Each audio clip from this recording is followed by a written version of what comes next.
Yeah. It's time to rock and roll! I have a lot of negative feelings about how Marvel Comics runs everything, but especially Spider-Man. Spider-Man, yeah. Like I've been Ultimate out of the Spider-Man. loop.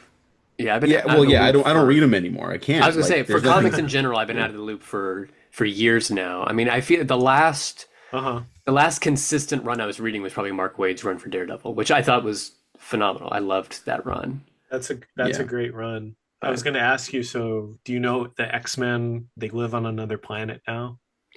no, I literally the last X-Men That's run that I uh-huh. read was Whedon Cassidy Astonishing Oh, X-Men, which okay. again was a 20, terrific it's a terrific yeah. run, but I haven't touched because I didn't really grow up being an X-Men guy that No, much same. as I liked them, but I just could it felt almost impossible to get into them. So Yeah. Astonishing felt like it was a pretty good jumping in point, and that's when I got into them. I'm not going That to go into Whedon bullshit. Yeah, we, No, we don't yeah, we don't have to relitigate that, you're good. man. That's fine. I feel like the one credit, and he's gonna ruin it the second I fucking say this. The one credit you can give him at this point is that he has not shown up again. He seems like he has kind of fully gone away and Yeah. not even done like a sort of hear me out, this is my side Mhm. kind of thing. There was a profile years ago where they kind of asked him about it, but even the tone of that one wasn't very much like, I'm coming back, prepare. Yeah. Whereas his some of his contemporaries or even people like him, like of course Max Landis just got hired for Ugh. G.I. Joe, and Neil Gaiman has now like come out again recently being like, it's my turn to tell my side of the story. Yeah. And yeah, saying all this, of course, Joss Whedon is an asshole, so he probably will come back at some point. I'm just kind of Right. shocked he hasn't attempted it I yet. guess I got the sense he has shame is kind of I mean yeah. I know people who have worked with him personally, Mhm. and not all of them have said good things about him. Like they've been Sure. very candid with me, things that I won't necessarily repeat. Mhm. Where they weren't, nobody was saying anything criminal, but they did seem to talk about him as though he was human. Yeah. They also were pretty, upfront about being like, Cameron, you have to understand he has more money than God. Like he could literally he's fine for the rest of his life. He never has Yeah. to come back. If he comes back, it's strictly for his ego. Mhm. Um, and they said, and he has a big ego, so he could still come back and fuck it up. It is kind of interesting that he was a guy who really did write a lot of the blueprint for like comic Mhm. nerddom throughout the 2000s in a huge way, and he has fully disappeared where you just don't hear from him whatsoever, and it's kind of Yeah. it's strange in a sense that this is double down culture. Everybody doubles down on everything now, and Mhm. he has not been one of those guys who's doing it. That being said, it's probably coming. So who can't give quote unquote that man his flowers, and we shouldn't. So No, Yeah. he that's deserves how that's no how I feel flowers. about He deserves negative flowers and Yeah. much more, or much less, I guess, in this instance. it. True, true. Anyways, this is this ending took a I mean this beginning took a little bit of a nosedive, but that's all right. We're the Waffle Press Movie Podcast. We're here to hang out and talk about movies. It's episode 171. That's crazy. Gene, my co-host. What how do we get here? Just like man, just never giving up maybe, but I think just persistence. Just and Yeah, it's it's well, fun to do too as well. it is. It is. I was really looking Yeah. forward to this because you and I both love Sam Raimi. Our guest, the great Cameron Carpenter, good friend of mine, friend of the show, is also a Sam Raimi head, and we're here to talk about his movies and his works. Cameron, how are you? What have you been up to? Hi guys, I'm doing well. I've been doing much better than I have been in recent months. But I'm doing well. I just got back from, I'm from Kentucky originally, and I just got back from visiting family in Kentucky, where I spent a lot of my time watching a 5-year-old and a 3-year-old, both of whom are children of my sister. And so I've seen a lot of children's television that has completely poisoned my mind and the minds of children everywhere. But I'm doing well. I didn't actually expect this. This goes into our conversation. I didn't expect I was going to do this. I took my mom to go see Send Help, which was the second time I saw it in theaters. And we can talk about that once we get into the movie. But that was Send Help is the most recent theatrical movie I've seen because I double dipped with that. So Yeah, I mean you're also a busy guy. You don't generally. I know you try to see movies like as often as you can, but like Mhm. with work and life schedules and stuff like that, it doesn't always happen. But yeah, I know you've been hopping around a little bit. Um, so I'm very curious to get and to send help with that stuff. And we like to open up these conversations with like what else have we been watching recently? So like Sure. what's this child's worldview of movies look like Oh for you man. over the last week?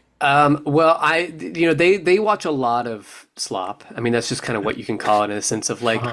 it's a lot of because they grew up in the YouTube era, so it's a lot Mhm. of user generated content is kind of the best way to put it.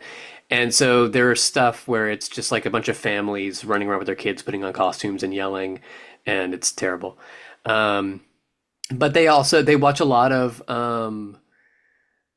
cartoons where everything this something I noticed is that everything is Iron Man now. Mm.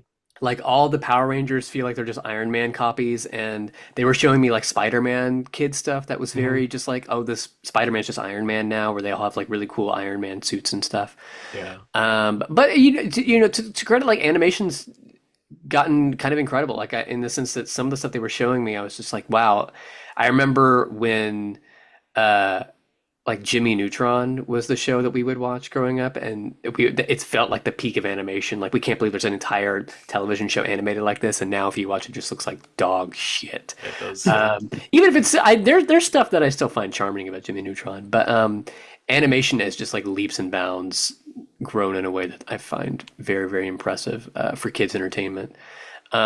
But I did attempt to show them some cinema classics, including stuff that I didn't really love personally, but I think is kind of important to show kids at a young age. Like I attempted to show them The Wizard of Oz, and they made it up into the part where the Munchkins. They did not like the Munchkins. The Munchkins were too scary. Traumatic. Oh, We don't have to go into the details of that.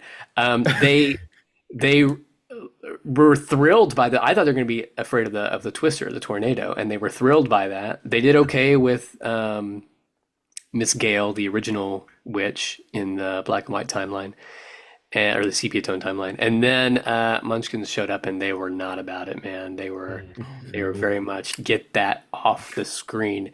And I was like, well, it's actually a much more sensitive topic than I think. I think we need to be careful about how we talk about these things.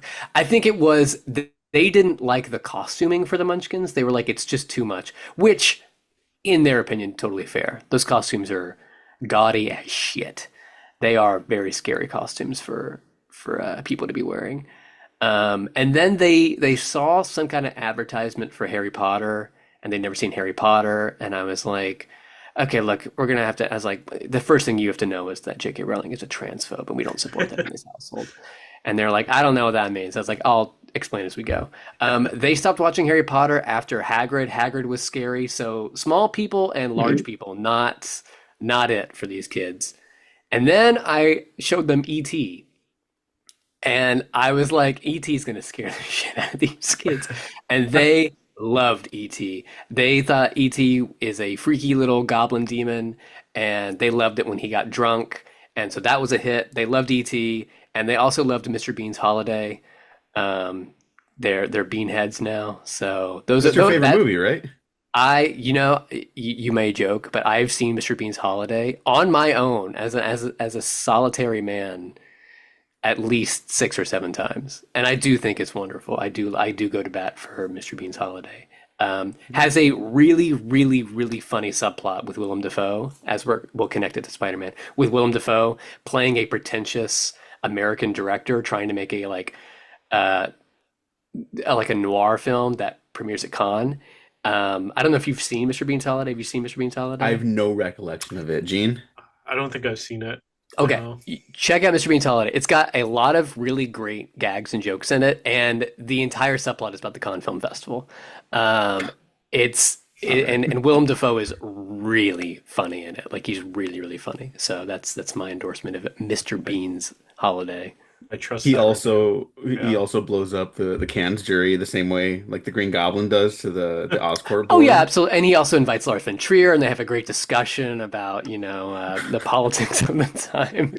They get Kirsten Dunst See, involved. They just yeah, it's all Wow. connected. it's all connected, baby. Relevant Is that film. too much of a deep cut now? Like that's so long ago. Is that you think people don't remember I feel that? like that's still the thing that people kind of think about when they think about Lars von Trier now. I mean, he came out recently. I think he has Parkinson's. Is that what Hmm. I think he I didn't hear his Ooh, about I'm that. not ailment? sure. I think that Yeah. he came out Hmm. and said that he's Guess Parkinson's. I So could I don't look. know if he's doing any more filmmaking, but I do feel like that was the last major public controversy with that strange man. Um, and Very Kirsten strange. Dunst was there, and I think I feel like I can recollect her expression at him of pure horror as he just went on and on and on. So Yeah. Yeah. Yeah. Yeah. Did Interesting guy. it? Yes. I just want to say he did announce that he had Parkinson's and is receiving treatment for it. Oh, So yeah, okay. I did not know That's that. good. yeah, I think that was maybe 2 or 3 years ago when he came out. But hope he's doing well. I mean, I guess. I mean, I don't know that much about the guy. If he is saying pro-Nazi shit, then I hope he's not doing well. But and Parkinson's is a debilitating disease, so Yeah. Yeah. Yeah. Yeah. It's tough. It's tough. So, Gene, what's your history with Lars von Trier? yeah. No, we Tell don't us have about to do Lars that. We von don't have Trier. to do I that. think I've only seen like Uh, two or three of his films, so it's like it wouldn't be a long answer there. I like lots of his work, and I Yeah, Yeah. don't care for he's a good others of his filmmaker. work. I mean, that's Yeah. I've seen three Just of his never. movies, Nymphomaniac Part Two, three times. Oh, oh, okay. Yeah, Yeah, that yeah. makes sense. I know you, so that makes a lot of sense. No, yeah, Intense movie right there. I've actually never it's seen either of them. not a I've never actually Oh casual no. seen. watch.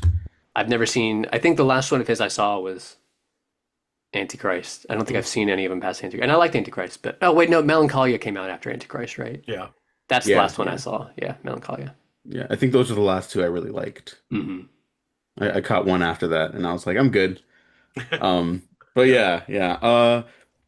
It's interesting when directors have spotty track records because at the end of the day, directors, artists are just human beings. They can make good movies, they can make bad movies. Sometimes it's more on them and their decisions. Sometimes something seems like a good idea at the time and it doesn't pan out. It happens all the time. Those are Other the times most it happens interesting with like the industry. directors, I think. Yeah. I mean, I don't know how you guys feel. I mean, when you guys think about your favorite directors specifically, are they guys with like a perfect track record, or are they like the messier? Like, because Sidney Lumet is my favorite, and I've talked about him at length before. Mhm. And one reason why I love Lumet is that he has like 10 bona fide masterpieces, and he's got like five films that are such complete dog shit you can barely watch them. And I find him, and then he's got a ton of movies in the middle, and I just find Yeah. him absolutely fascinating for that reason. But versus guys like PTA or the Mhm. Coens or people who are considered they have perfect track records. I mean, where do you guys fall on that line? I think Yeah, I would say for messy. I mean for mine, I think they're perfect for me, I would say. Who is Um your favorite filmmaker, Gene? I mean, I think it's like pretty much tied between like Nolan and maybe Kubrick. Okay, Uh, sure. but I mean, for Nolan, it's like I just don't really like Tenet too much, but I wouldn't say like Tenet's unwatchable. Hmm. So it's like I wouldn't even say it's like messy. It's just like it's just not really vibing with that film, I would say.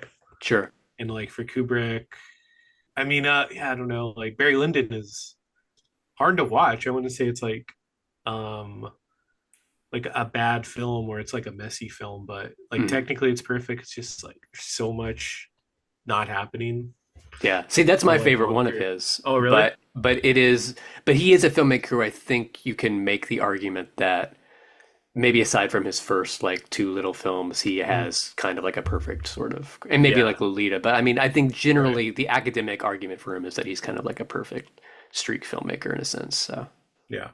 Yeah. I mean, he that's the could, big like debate that still happens. There's people being like, "Oh, well, he was too perfect and he was an asshole," and people didn't like Mhm. that, and so I sure. hate him now. And like that's a whole other conversation, but I Yeah. do find that interesting. That is his like reputation even after death is Hmm. like a perfect filmography run, which is like I wouldn't say that Yeah. either, but Yeah. the technical proficiency of it, Yeah, technical. I wouldn't see it as a perfect filmography because, yeah, the two those first two films are rough. I've watched I've watched Yeah. them. Even well, like what I was going to say, then his third film, which is it, I think Is it's it The Killing? I think it's The Killing. The Which Killing is I love yeah, The The Killing's Killing. Yeah. good. Yeah. And then there's I would say yeah, it's a well then it's Passagory, but then it's Spartacus, and Spartacus Hmm. isn't really. I would say it's not that great of a film. I don't know if that's But he hot Oh, doesn't take. really? have like Yeah. outright disasters, I would say. Like he No, doesn't yeah, have a he movie doesn't. that people point to and go, he doesn't have like an Oz the Great and Powerful in a Oh sense. yeah, for sure. Hmm. Yeah, that one's just like Um, just nosedives, but yeah, or yeah. for the love of the game or whatever, Oh, which yeah, for the love of the Actually, game for the is love of, or for love of the for love game? of the for game. love Yeah, of the sorry. game. Okay, what a title. Jesus, just rolls Yeah, off the it's such a tongue, weird. doesn't it? Yeah, I don't know. That one's just like he is just making a dad movie. He just loves baseball and the Detroit Mhm. Tigers, so that's what he Sure. decided to do. But yeah, I was just gonna say Spartacus.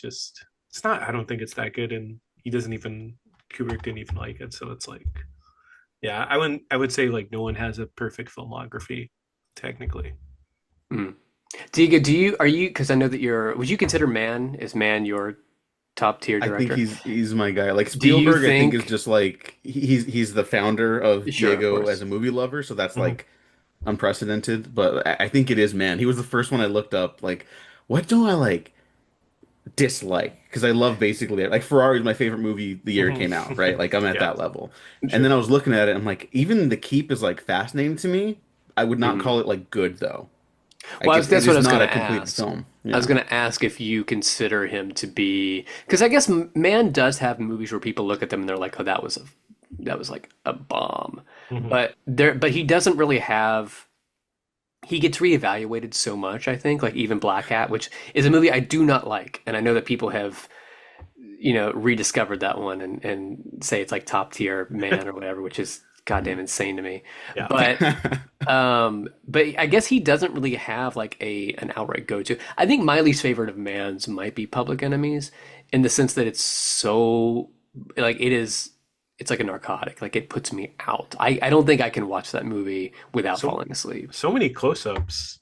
I remember in A that lot film. of close-ups, a lot of really hideous digital filmmaking, and I like his digital style. Yeah. I'm a pro digital guy, Mhm. but that was just out of his.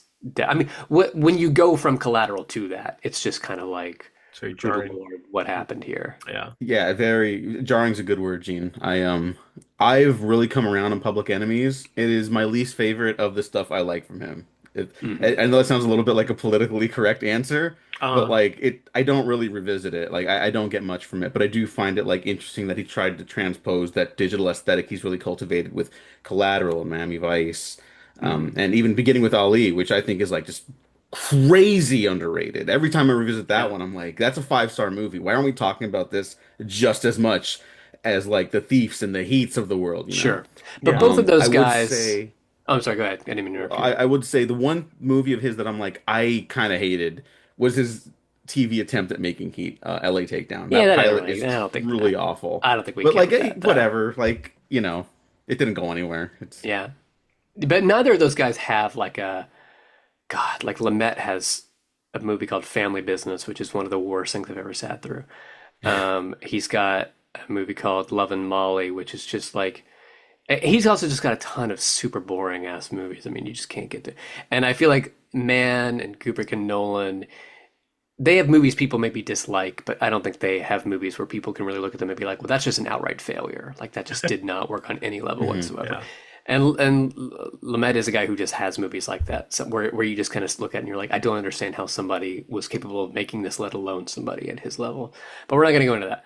Mhm. We're No. yeah. So, We're here to talk about Sam Raimi, but I do want to mention one more before we do that because Raimi sometimes he's a little all over the place, but I think for the most part he's got a pretty outstanding mhm. filmography. Yeah. Um, I was going to mention Robert Rodriguez because he's one of my I boys. He's a love guy who like made me feel sure. comfortable in my own skin, you know. Um, He and or he's his last couple movies haven't really been it. I don't know. Was it I Trance, the Ben Affleck film? no, that's Trance is the Danny Boyle movie, Oh, which that's right. I love Trance, What which was is the Ben Affleck like Hypnotic, Hypnotic? Yeah, that's right. oh yeah, I which didn't I see actually that. thought was fine. I I didn't think see that Fine. that. one's his most okay Okay. after Alita, which rocks. But I mean, like even his kids friendly stuff, which like Well, Shark. I'm not saying I hate, I'll say Yeah. but this because I actually ended up rewatching Shark Boy and Lava Hmm. Girl over the past week, and I watched a little bit of that Netflix movie. What is it? We We Are Heroes or we can be whatever. we can be heroes. We Can Be heroes. Yeah. Heroes. Yeah. And those movies get a lot of crap for. I would not necessarily say that those movies are good, but they get a lot of crap specifically for the way that they're made. And I will say this: I think the actual visual integration of the special effects backgrounds in those is maybe. I think that Rodriguez is maybe the best director at that under like James Cameron. And obviously they work together in Alita, so they have a relationship with that. But when I look at Sin City, and then I was expecting when I was watching Lava Boy and Shark Girl, I was expecting it to look frankly hideous, and I really was sort of taken aback at how well integrated the shooting was for that. Like it's Yeah. not obviously realistic in any way, No. since shape or form, but I actually thought that the integration of it is very kind of incredible. I Um, yeah, I would agree with you there because I think of I know it's like a meme, but this with George Lopez as oh, as the Mr. head robot Electrobook. thing, yeah, Yeah. yeah, yeah. Yeah, they had I would say that George Lopez head looks better than MODOK in Well, Ant-Man yeah, and I was Wasp. literally gonna bring that up in the sense of I think to me there's almost no comparison. I mean, just the actual aesthetic lighting. I mean, it's just to me it's leagues better, and it's even better in some senses. If you watch the opening of the We Can Be Heroes thing, it's like a scene with Garrett Hedlund and stuff. They're doing the same kind of thing. They're operating completely in digital spaces, and I think it actually looks pretty phenomenal. There's some issues when they get to actual kind of like special effects motion, like flying through air and stuff. But I think the actual uh, image is pretty terrific, and it looks better than most Marvel movies. Like it just frankly does. Like he has not lost it in that sense. So I have a lot of respect for Rodriguez, and I think he is probably one of the top three digital filmmakers in Hollywood. And it might be, you know, I mean, well, now it's like the Coens are kind of leaning into that more, so it's become broader. But for guys known for it, it's like him and Fincher and Mann and James Cameron now, and I mean I think all four of them do really great and interesting and different stuff is the best way to put it. I think that they're all levels of different. And I think Rodriguez really should get a lot of credit for sort of spearheading it because he kind of was of that group sort of at the forefront. Man a little bit, but Man obviously not using um, that stuff. And of course there's a George Lucas argument, but I think that George Lucas was sort of beyond his grasp and kind of what he was doing with it. So I don't know. Yeah. Interesting attempts with George Lucas. I think more successful than he's getting credit for, and Mhm. but still, I find it interesting that he's very divisive. You know, it's like you in like one corner of the world in the internet, it's like everyone loves the prequels now, and the other half is still like, no, I don't know what you're all talking about. Like I rewatched it and hated it, or like this is like garish and ugly, and Yeah. this didn't work. And I find certain images in stuff like Attack of the Clones like really beautiful, even though it doesn't look like traditionally quote unquote good. Like you mentioned, like the integration of it with like Rodriguez's work, which is much more seamless for like a kid's imagination adventure type Mhm. movie, right?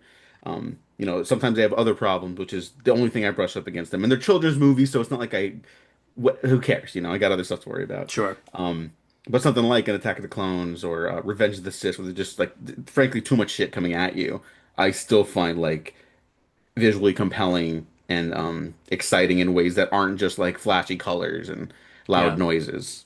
You know? Yeah. Yeah, and to pivot back to our main boy for tonight, Sam Raimi. Um, a bit hit and miss, I think, in terms of like how he's evolved in the digital landscape of filming, or at least that's how he's been Yeah. received. I think more successful than a lot of other people still. Not like we just kind of made the accidental Mount Rushmore of digital filmmakers right now a little Sure. Yeah. bit, Yeah. at least in Hollywood. Um, Raimi, to me, he never really lost it. I think he just didn't make movies at a certain point in time, so it kind of felt like, oh, is that it? Is Oz the Great and Powerful? Like, is that gonna be the last Sam Raimi movie? You know, and then he comes back with Doctor Strange 2, and I think that movie is a ton of fun. I think that movie is one of the more successful Marvel ventures by like a significant margin. Like the hangups I have with it are like minimal, and they're just kind of like the traditional hangups you have with these things at this stage in of existence, anyways. Mhm. Cameron, what's your history with Sam Raimi? Like, do you remember the first one you saw? I think I saw the first one I saw. I saw clips of. I don't think I ever got to see it in its entirety, but The Quick and the Dead on TV, Ooh. which I loved. And it will. I mean, spoiler alert for the end of this episode. It will be in my top Raimis. Good Ooh, choice. okay. I love The Quick and the Dead. And but the one that the first one obviously that I think that I really sat through as a kid and sort of like was reckoning as like a full Sam Raimi movie was Spider-Man. I saw it in theaters. I was astounded by it. Um, and it was one of the movies along the lines of like Men in Black and well, this most of Men in Black, Barry Sonnenfeld, where I was like recognizing like what a director is and what a director does. And I was like really coming to terms with like, oh, what does a director's stamp on a movie look like? So Spider-Man, which is a wonderful playground for Sam Raimi to like enter into that arena with that kind of budget. And then when you go back and watch Quick and the Dead, you see kind of all of his tricks. And the same with Evil Dead and all that as well. And it was just kind of it felt like symphonic to see it as a child, to see Spider-Man in theaters and just be like have your face melted off with that kind of picture. So Gene, you and I have definitely spoken about Sam Raimi at length, but let's do it again. We've 100% spoken about our origins with him, so we don't have to relitigate that. But in the intervening years, we've talked about him. I think it was probably just Doctor Strange too. Um, where's your stance on Sam Raimi these days? Like, would you put him in your own Mount Rushmore? I guess I didn't really think about this beforehand, but like, is he up there for you? You think he's one of your favorites, or just a guy who you really love going to see his work? Well, I mean, I paid $60 to take a photo with him at a convention, so he's definitely All right, in so the you're a fan. Good to yeah, know. he's in the did Mount he Rushmore for did sure. he call you buddy? No, I don't think he. Well, I had the directed by Sam Raimi shirt, so Hmm. immediately it was like, oh, I like that shirt. Sure. But I don't think he called me buddy. No, he was. I think it was mainly the shirt, and then when I went back to have him sign stuff, he got really tired. So that was He's yeah. older. I mean, he might be. Is he in his like He's. mid 60s now? I I mean, think he's like Yeah. 62. I want to say yeah. yeah.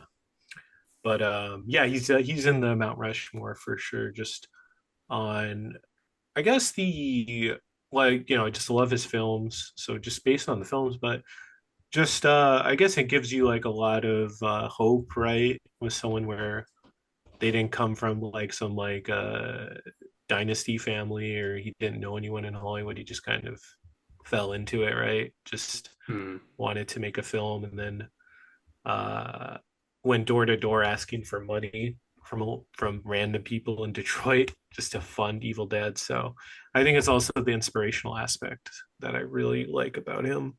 Yeah. Yeah, I think it's a big part of it for me too.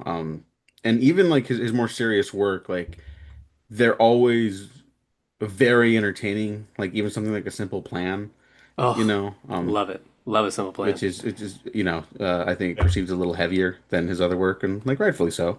But I really I don't not have a good time when I go see a Sam Raimi movie unless it's one or two specific instances of a Sam Raimi movie, and Hmm. we're gonna maybe mention them briefly. Um, but yeah, he brings a sense of like joy and playfulness to his work that isn't always a necessity when you go to watch a movie, but he's definitely like a very pop blockbuster Hmm. friendly movie maker. Like the Spider-Man trilogy is like it's become kind of like this cornerstone of cinema in America anyways. Like they're totemic, you know. I think when we look back on like the era of superhero movies in 500 years in our robot bodies with our barely beating human brains, um, they'll be the ones that like stand the test of time. There'll be trinkles of stuff in there, you know, but like they're really gonna define culture for a bit. But you know, obviously besides that, the stuff like the Evil Dead and just being a 20-year-old kid going out into the woods after like basically scamming people for money to make Well, something that he had like no know yeah, how to do besides like he passion, you know? he paid them back. when it was No, his no, no. Yeah, yeah. franchise. I'm being facetious with the scamming Yeah. statement. No, no, no, no, no. Legally, he did not do that. But I will yeah, say just like I for the love of the game. yeah, I will say I do wish. I mean, you made the point of that he makes these poppy and bright and very. I mean, one thing I love about him is his movies are just so fundamentally earnest. They're so uncynical, and that's something that I really like in Send Help as well. But I do wish that. I mean, there was. It was great seeing him come back to his horror thriller roots with Send Help. I do wish for his whatever he's doing next, I kind of want him to go back into a Simple Plan mode. I just wanted to do one more movie like a Simple Plan. I you know he's I think he's such an exceptional director at almost everything he does, but I really do wish that he had one more film, and maybe For Love of the Game was sort of a soft attempt at saying like, oh, I'm not just going to be a full genre guy. I can do the dad movie kind of thing. But Yeah. I do kind of want to see him go a little bit darker and softer at the same time. Like because A Simple Plan it's truly it's my second favorite Raimi. But it's truly exceptional in just sort of how he maneuvers tone, maneuvers the performances that he gets out of those actors. I think they're all exceptional, and I would love to see him do another mean, soft movie like that. I would too. Yeah, Simple Plan doesn't get enough love. And yeah, No, he it just really does not. yeah. Um, But yeah, I would like that too. him operating in modes like that. I mean, I was looking at the filmography, and after Army of Darkness, like Quick and the Dead, I wouldn't say is like a more serious movie. It's it's like Yeah, right, right. an extreme Western, right? Yeah. Hmm. It's a Western with like all the beautiful tropes. Like, Cameron, one time you wrote this, I don't remember, it was a letterbox post or like an article or something, but it was about how Raimi operates in these genre spaces and how they're not just like a version of a subgenre. Like they are the Hmm. genre like embodied. Like here's everything you know and love about them, but Raimi at his best is fulfilling them with like a sense of like pathos and like they have an interiority and there's a Hmm. reality to touch base with the characters or the narrative, and it might not be our reality, but it is Yeah. a reality and it He fills out the experience. Yes, Yeah. I think you're referring to. I wrote that's my review for Doctor Strange: Multiverse of Madness. The thing that Ah, Raimi yes. is exceptional at is working within the universes he creates and knowing the sort of like moral law of whatever that universe is. And I think a lot of directors struggle with that. But he has such a, and I think Send Help is a perfect example of Hmm. that, where he understands how far you can take a character within their own moral universe and like when that will backfire. A perfect example being my mother, who watched Send Help and had certain feelings where she even maybe Diego, maybe because I sent you the audio of my mom's review, maybe you can put that into this episode somehow. It's Okay, like, I was gonna ask. I was like, can I just put it in? Because yeah, you can put it in. I It's wanted to fine. Paste it say for the in. record, Cameron's mother is one of the top three living film critics today. I love the Hmm. greats. I love my Mark Kermodes. I look forward to whenever like I took my mom to a movie. I'm like, yes, I here we I go. listen. I love my mommy, and she is the pinnacle of what I would call like normie person watching movies. But she's a very optimistic person, and she'll watch just about anything I tell her to watch. And I took her to see Send Help because I just had an inkling. I was like, I know that you don't love like horror movies. I know you don't love like super violent graphic movies. I just think you're gonna have a lot of fun with this movie. My mom, after Send Help, laughed, giggling in her seat and like walking to the car for 15 minutes straight. Like when you hear the audio that of this review, she's like still laughing. Like, and I think part of it is that she couldn't believe how much she enjoyed such like a nasty little movie, because it's so not what her personality is. Hi guys, I just saw Send Help with Mom, and she wants to give you her review and thoughts of the movie. So this is Mom's review of Send Help. Hello, friends. Okay, there was some serious passive aggressive behavior in the whole film. I did love Linda until she pushed those folks off from the cliff. then I struggled a little bit with her character. But I thought it was a great, fantastic film. Unexpected. I've seen a lot of films where we've been shipwrecked, and I didn't expect some of the comedy that occurred on that island, or horror or tragedy. But all in all, it was a fantastic film. I loved it. She was shouting, kill him in the theater. I She was live. screaming, kill him! Cameron is embellishing. I did not scream that. I want him dead! But it was wonderful. I'm so glad I got to see this film with Cameron. All right, that's mom's review. Take your mom's. And to go back to what Diego was talking about, it is that sense of. Are we allowed to talk spoilers? Because Sin Help has been out. Yeah, for a yeah, while. Yeah, we Help can. movies Yeah. going to be out of theaters at this point. Sure. We all liked it, if not loved it. Yeah. I think it's safe to say. I hope you all do too. If you haven't seen it already, go check it out. Spoilers beyond this. Right. Yeah, that movie has a moment where they take Rachel McAdams as Linda Little to a point where she does essentially commit murder. She kills the fiance and the boatman helping the fiance, and my mom had the reaction of going, up into that point, I was totally on Linda's side. And then once that moment hit, I was just kind of like, I don't know about this woman anymore. But then she still comes out at the end of the movie being like, I mean, I do like Linda. I mean, you can't deny that Yeah. she's got, and that is that kind of reaction is evidence that Raimi has such a complete mastery of knowing the extent of his own moral universe within the film. So that's an example of that work, and I think that that really comes to light specifically in the Spider-Man movies as well. I think that he really masters that there, but also in even in Doctor Strange, which is a movie of his that I like. It to me it kind of can't escape the Marvel pipeline, which is not Sam Raimi's fault, but yeah, and then A Simple Plan is also just another mastery of that. But yeah, do you want to jump into Sin Help? Is that what you want to do? We can just jump into Sin Help stuff. Yeah, because then when we talk about the top three, we can hop around the other stuff. Sure, of Yeah. course, yeah. more. Yeah, we But can go back to it. yeah, send help. You know what, Cameron, you're the guest. Why don't you tell us your thoughts on this movie?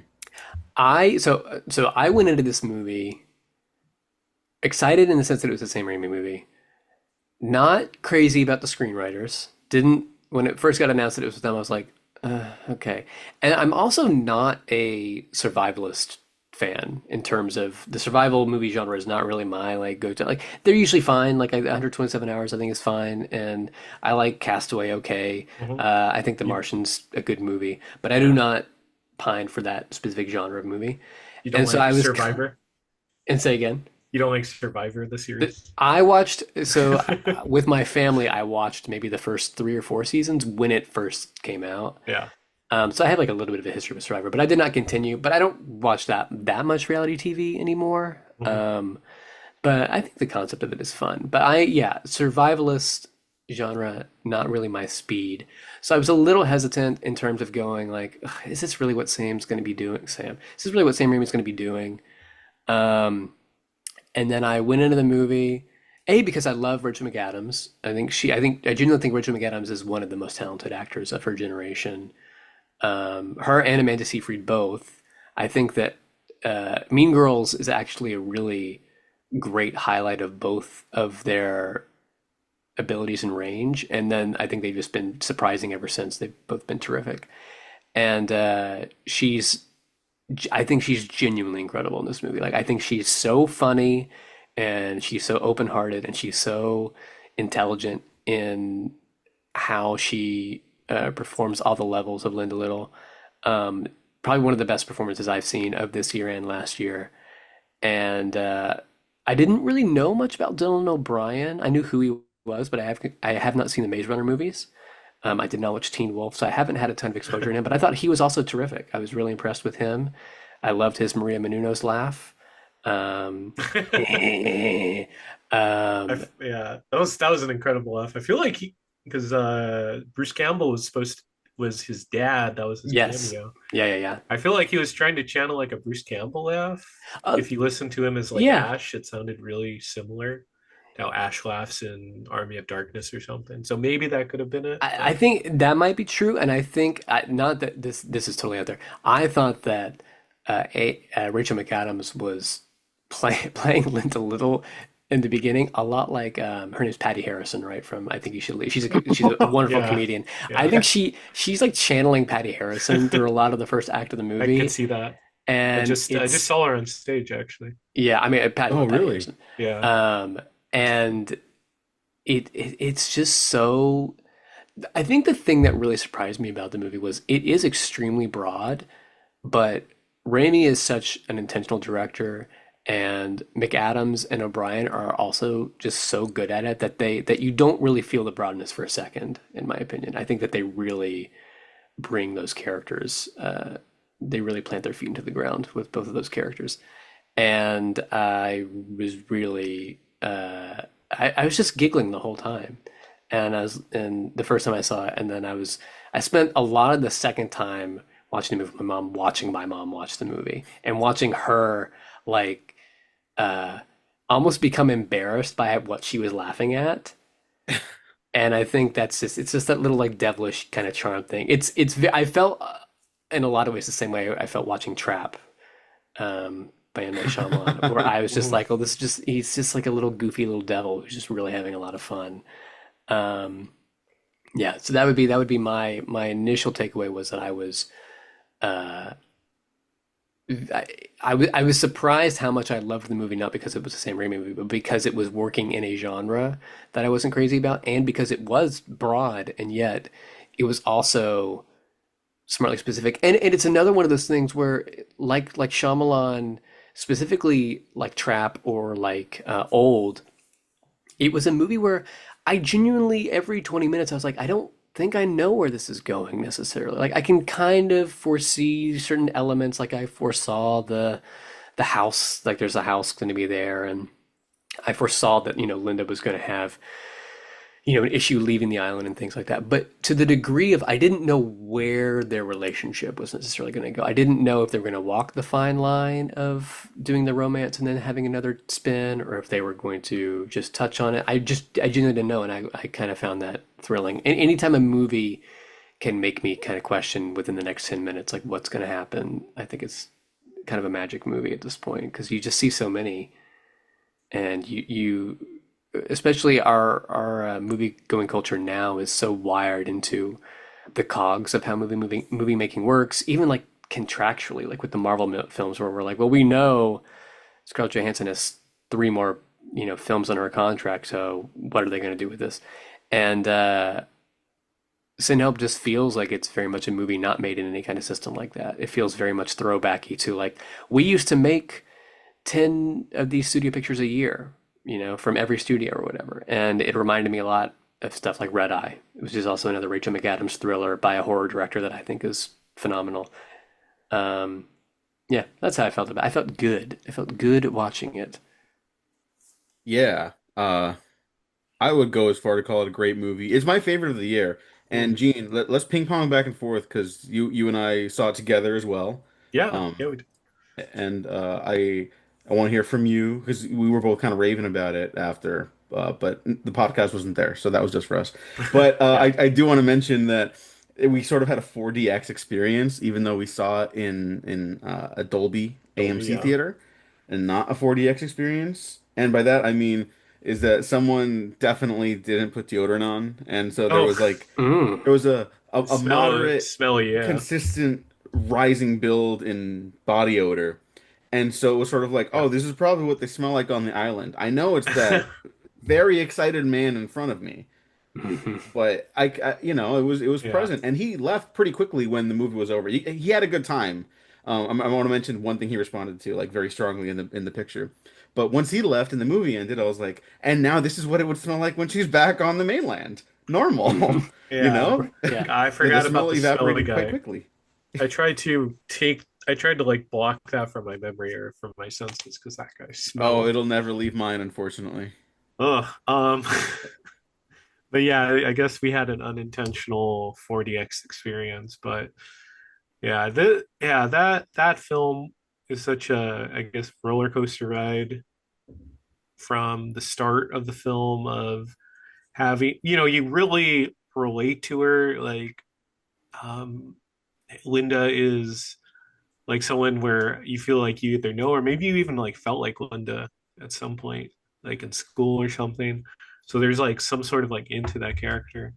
And yeah, it just really, once they get to that island, you're in, like, you would think it would be excuse me, maybe more like a simple plan, right? Where it's just like murder all the way through, but there's just so many ups and downs of they're like friendly, they're like trying to fuck each other over. They're making like sushi, right? Hmm. That was fun. Yeah, it had like so many fun moments, and then it gets into like, okay, now they're like just trying to murder each other. So just that was very. It went to places I didn't expect it to go, and maybe that was like based on like any sort of expectation from the trailer, but I just like appreciated how many layers it had to it. So, and for Raimi, because I think I only rewatched Drag Me to Hell, which I think is the closest film of his to this one, at least in my opinion. Hmm. I would agree with And that. yeah, and Multiverse of Madness. I only got to sneak in like those two films uh, in January, but yeah, just like Drag Me to Hell. There's so much of Drag Me to Hell that's like funny. That's just like stupid, like the goat getting possessed and just laughing, right? Hmm. This was a very similar, so I just really appreciated the layers it had to it. And it had all of his I think it checked out all the boxes of the Raimi films. Like, it had the certain camera angles. It had the Bruce Campbell cameo, and then I'm still trying to find it, but I know the Delta's there somewhere. The car. Someone might have found Yeah. it. Yeah, I don't know where that one's at. My I'm sure I guess someone it's has, and yeah, it's probably like in a photograph, mm, like in her apartment or something. okay. Like it's probably like the car that her husband wrecked or something would be my guess. Because it's not Yeah. the car at the oh end, I don't think. No, that's not Delta. The no, Delta's not a convertible car. Yeah. It's an old timey car. Um, but yeah, just loved all the Raimi isms. Uh, I was gonna say, yeah, if everyone knows the backstory of the car, like he includes it in all his films, yeah, it's because he lost his virginity in it. yeah, it's something worth definitely putting in all your films, right? But Sure, man. Like, look, he's happy. I'm happy. yeah, exactly. But yeah, no, it really felt like you're watching like a Raimi film, which not to say Multiverse of Madness was, but yeah, I think what Cameron was saying, you do feel kind of the marvelness of it, even though it's a really great film, but this one was just like pure unfiltered Raimi, so it was cool to see him go back to, I guess, the formula, right? A little bit. I want to mention something Cameron brought up too, where like I would like to see Raimi operate in sort of like a different mode again, like Mm. maybe a more patient, like dramatic mode, because he can do it like when he has the right material. I think for Love of the Game Mhm. wasn't exactly the right material like that did. Raimi doing a sports movie sounds fucking awesome. Like if that movie didn't exist and they were like he's making this baseball movie with someone who's not canceled and not Kevin Costner, like that would be a really exciting prospect, you know. Like I Yeah. would be really look that's my favorite, like most I mean, anticipated movie of whatever year that comes yeah. out. But No, it just didn't come yeah, together there. I haven't seen Love of the Game in a while, but I feel like it's not even like a sports movie, right? It's just this guy just like regretting all his actions, like it's just like a drama Yeah, it's like a film. torrid love. I Yeah. forgot I saw it like in college. It's like a torrid love story where you're just kind of like, I feel like I don't like this guy. Why am I watching him?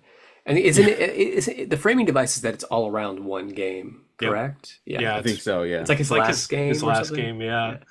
Yeah, just I wish it could have been. I still kind of like For Love of the Game, but I wish it could have been like maybe like The Natural, in terms of like The Natural just like being like so exaggerated. Like he literally hits the ball into the lights and causes a chain Hmm. reaction, which like destroys the ownership of the team. Yeah.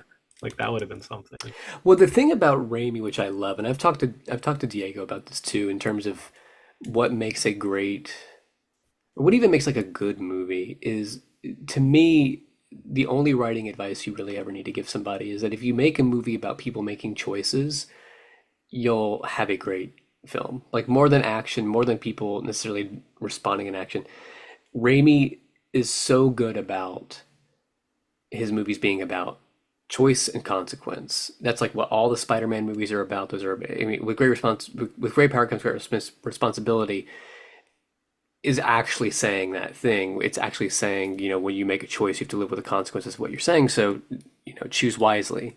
And Sin Help is a movie consistently about characters having to make the choice of are they going to trust the other person or not consistently, and what are the consequences of if they do trust that person. And the consequences are like, I guess the question is, what is the moral response to the movie, in the sense of like, should she have let him die if he was going to die anyway? Like, she gave him a fair shot many times, and then she ends up killing the guy at the end. Mhm. Should he have changed? And it seems like there was a moment where maybe he was trying to change and just didn't have the capacity. There's a great moment in the movie where right after she has rescued him and she like drags him under the tree, and he's like, did anybody else make it? She goes, no, I'm sorry.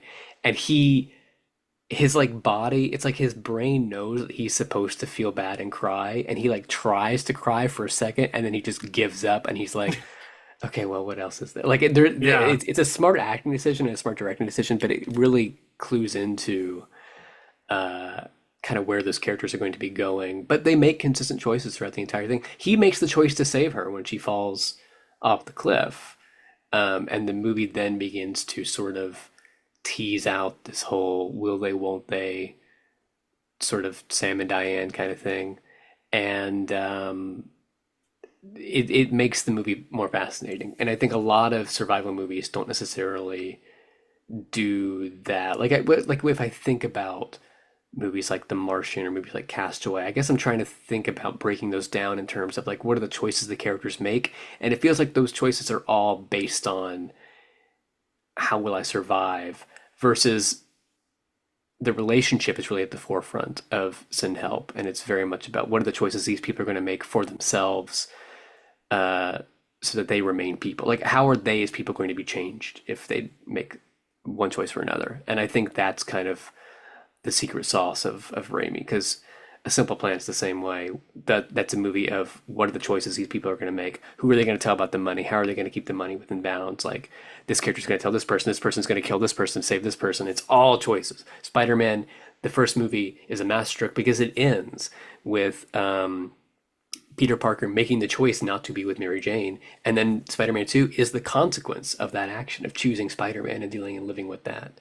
Mhm. Spider-Man 3 is very much the same thing, to mixed results, but and I think there's an element of maybe why some of the Sam Raiminess feels a little muted in Doctor Strange 2 is that I don't really feel like that's a movie about choices, really. It very much feels like it's a movie about here are the things that kind of need to happen, and they happen quickly, and it's not about living with the consequences of certain things. Maybe you can make an argument that that's kind of what Scarlet Witch's whole thing is about, but I don't really buy it in that I way. will push back slightly. I Okay. think the inciting incidents are like, and I think Spider-Man 3 has this problem too. I think this is why everyone thinks that movie has too much going on, is that the choices they're making at the start of the movies, like in Spider-Man 1 and 2, Hmm. they no one's really making choices at the beginning of Spider-Man 3.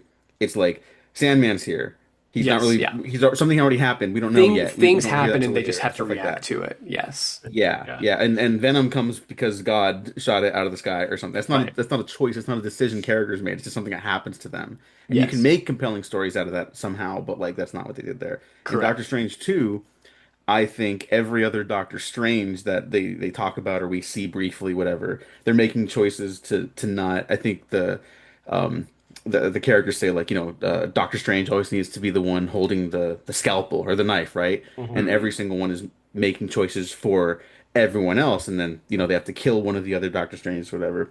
Our Doctor Strange is the one who decides to not make that choice. So it's still hopping around the whole choice thing. He's Sure. like other Yeah. people like America Chavez has to be the one to kind of like uh bring the fight to a climax. She has to be the one to soul search a little But bit I'll to say, Yeah. but get I'll him. say though, I don't think Doctor Strange 2 really engages with the question of what happens if he doesn't do it. One element of Spider-Man 3 specifically, the element that obviously Raimi is super excited about in Spider-Man 3 is the Sandman storyline. That's very much like the thing. Hmm. And that is a story about a guy who makes a choice and has to live with the consequence of it. Hmm. So it feels so ingrained into what Raimi's actual sensibilities are.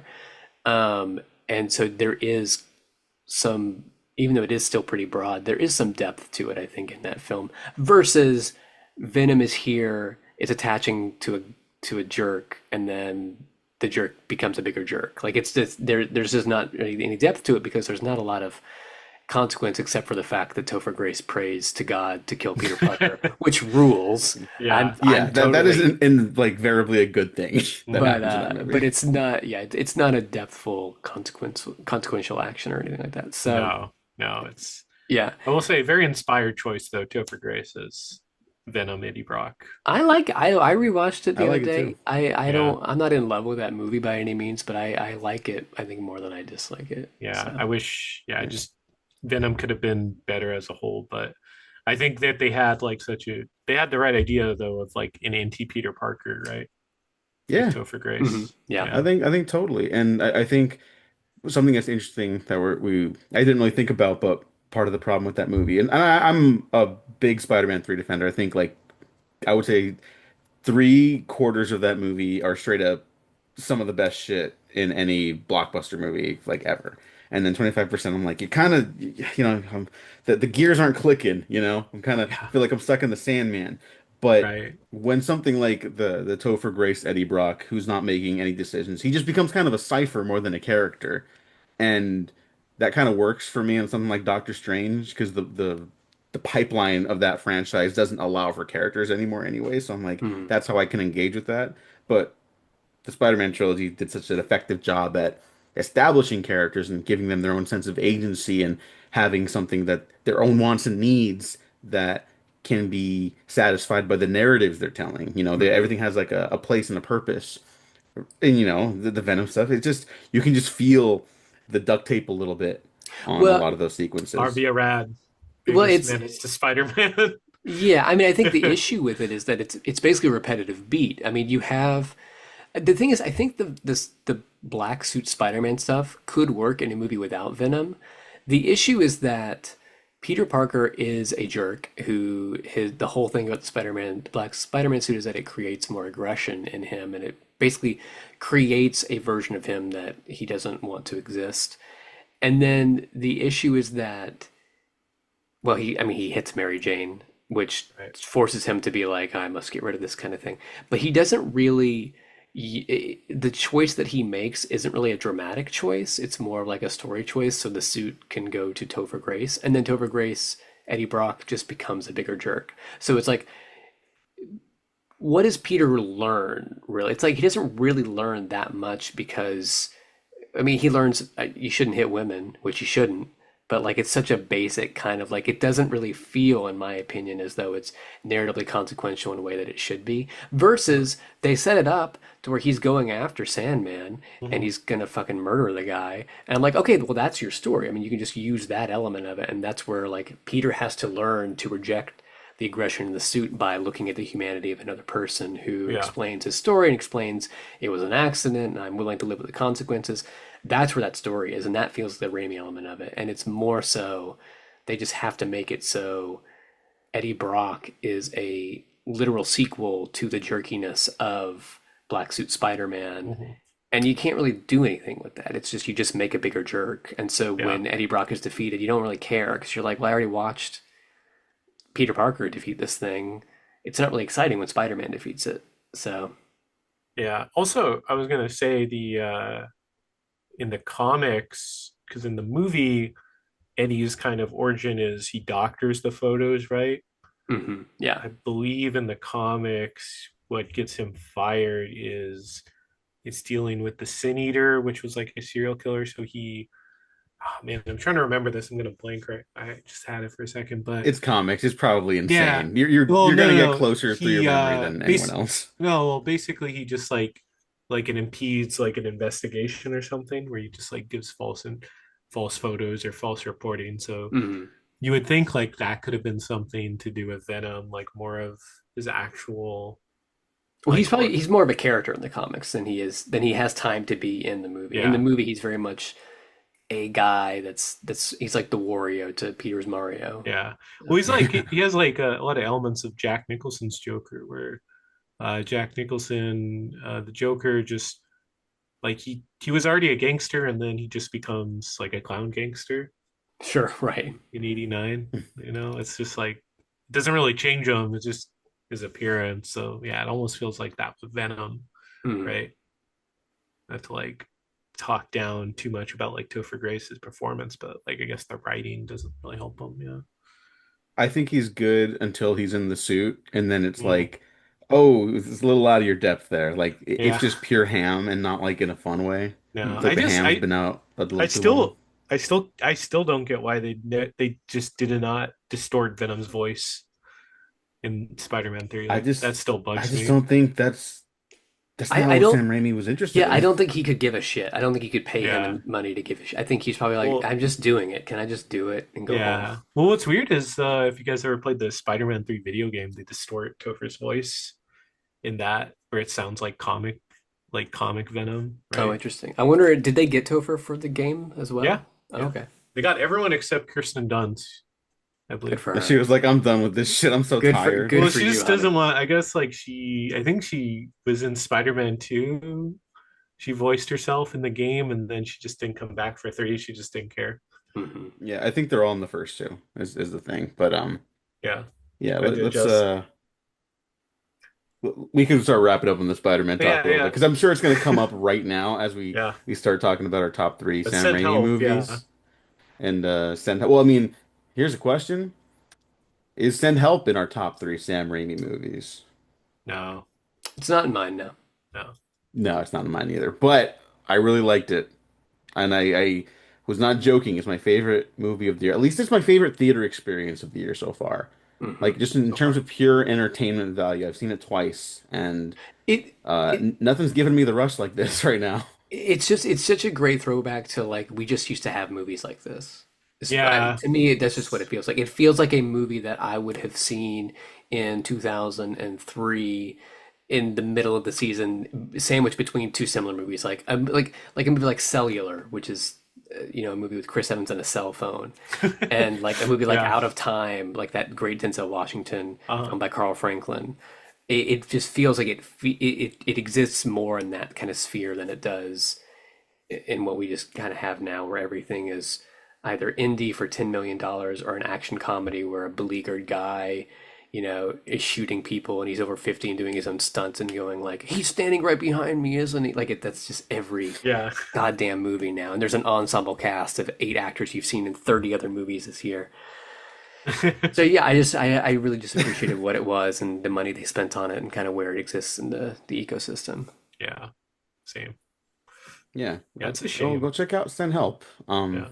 Yeah, Rachel McAdams should get an Academy Award for this performance. It won't happen, but I'm also not joking about that. Truly incredible. And I just want to mention that Dylan O'Brien, I wasn't familiar with his work until the Maze Runner stuff, really. Mhm. I have seen those movies, enjoyed them, and I think he's quite good in them, and I think the action's actually very good in those movies. Shout out Wes Ball. But I remember Dylan O'Brien in like the Tumblr era because Teen Wolf was a super popular Oh show with the yeah. kids back then when we were basically children still.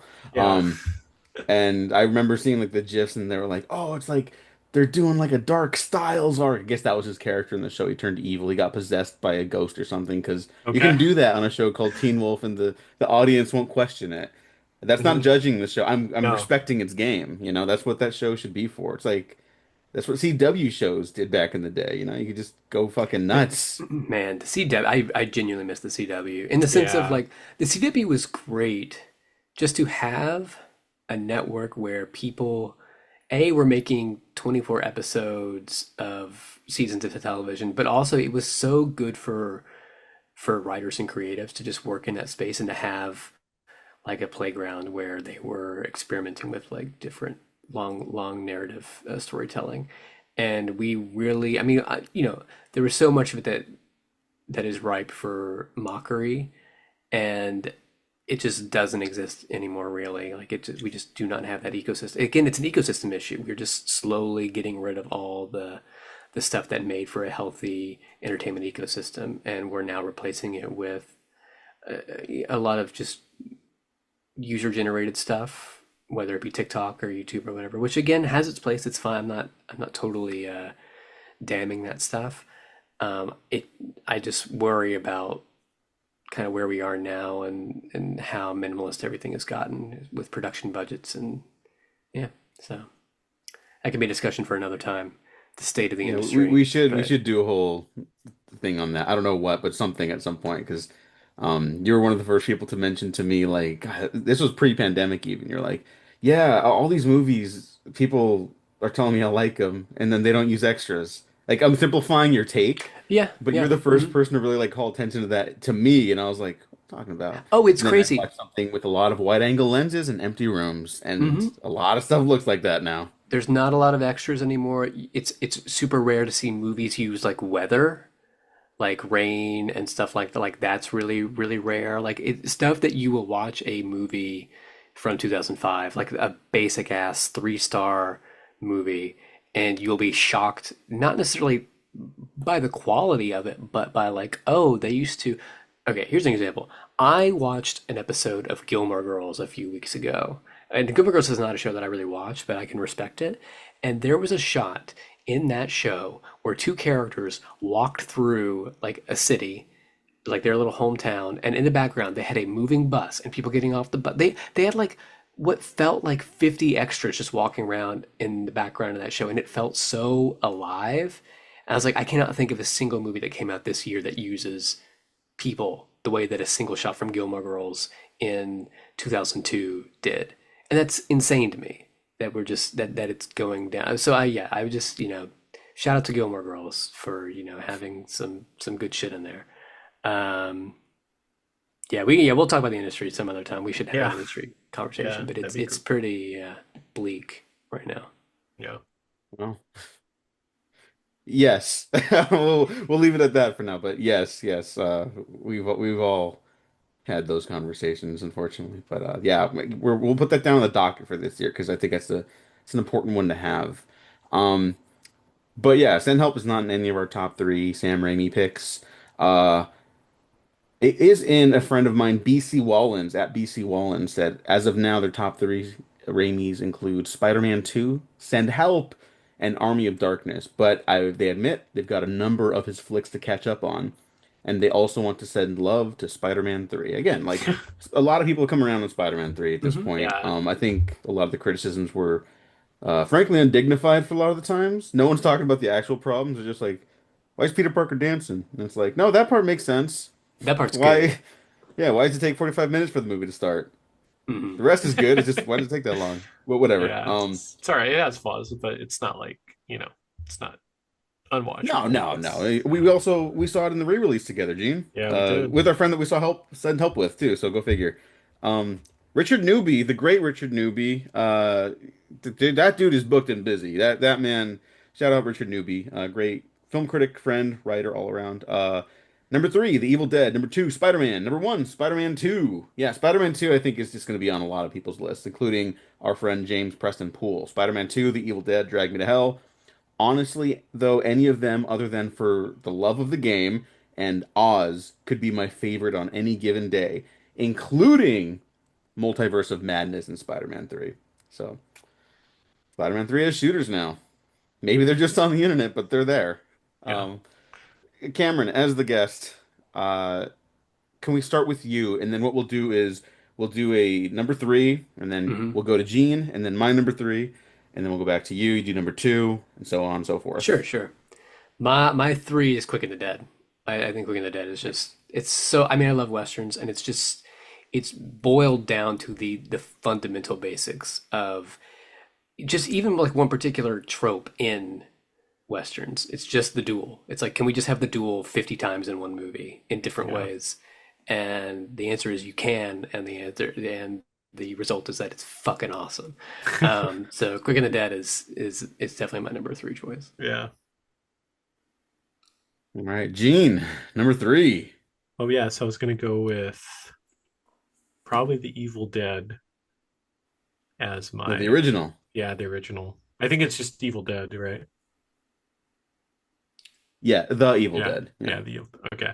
But yeah, I would just say just the fact it got made, the overall just everything about that film, how it works as just a movie with knowing all the backstory is just like it's really incredible. I'm just really appreciative. But yeah, that's what I was gonna go with. I was gonna say uh the quick and the dead was almost my third, like yours, Cameron. But yeah, those reasons like that really shows how just yeah how masterful the quick and the dead is, which I guess Raimi tried to explain to Gene Hackman on set, and then he just yelled at him, Yeah.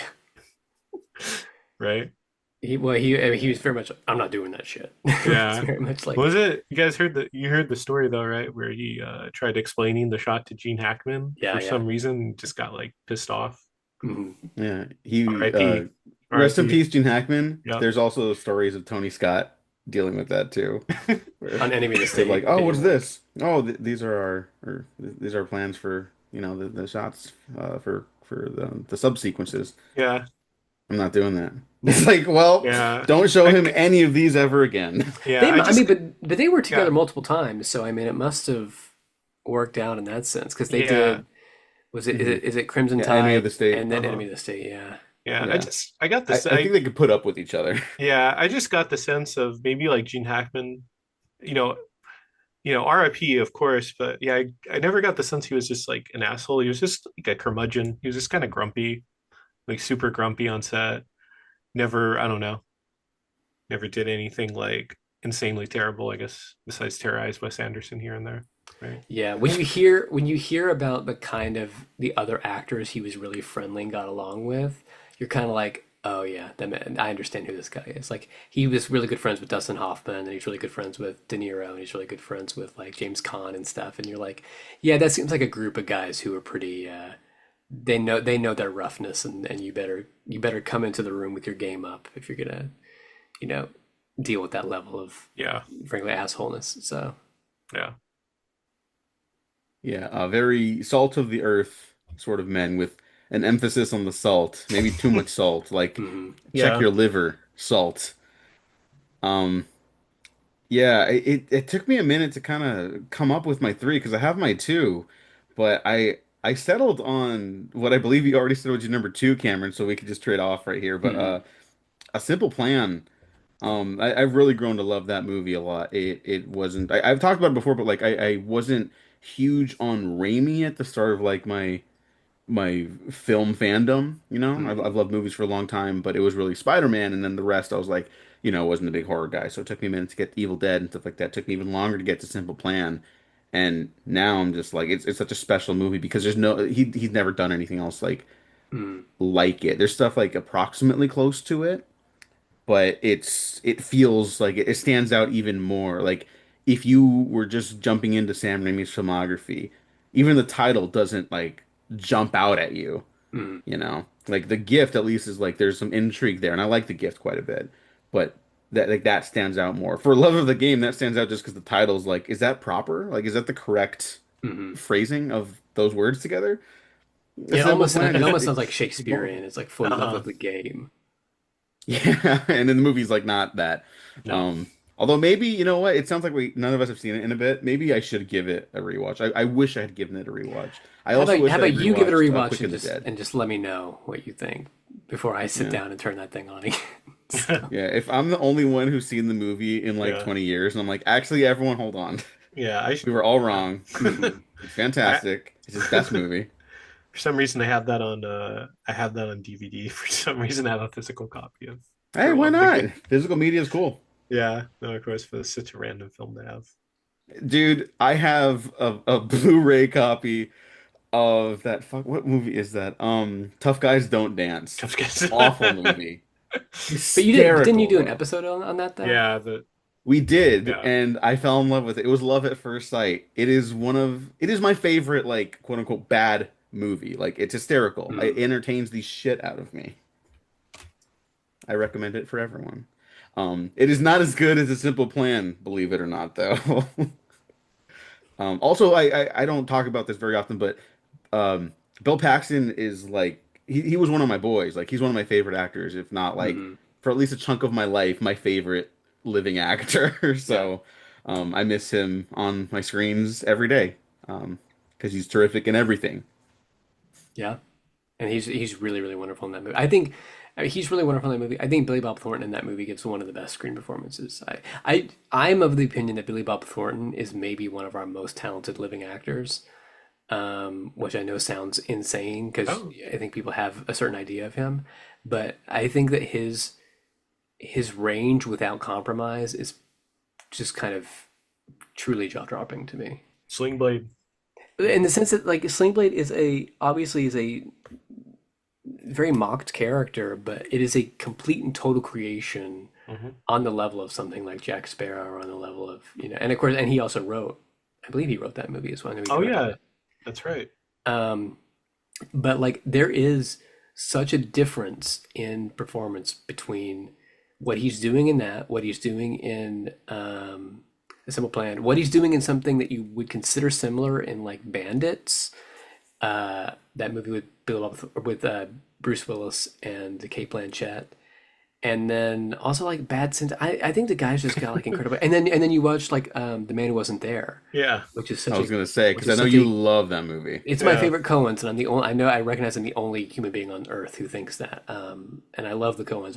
I'm a massive fan of them, Hmm. but it is a movie performance to me that always astonishes me in the sense because he is so stoic in it, and the movie opens with him saying, "I don't talk much," and then the entire movie is him narrating the movie. Like you almost hear almost nothing but him talking, Yeah, and I think to give such a stoic performance and be able to do what he does is just exceptional. So I love Billy Bob Thornton, and he's yeah, remarkable in The Simple Plan,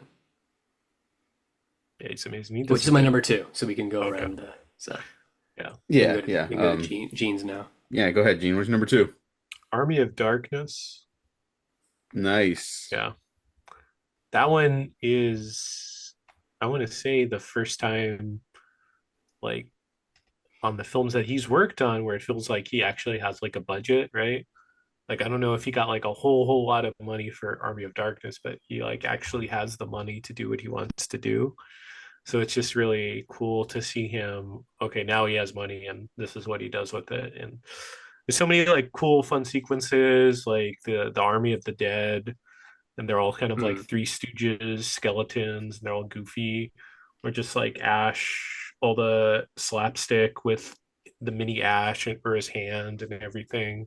It's just like, yeah, oh, the hand was in another film, but yeah, the mini Ash, yeah, it's just like so fun.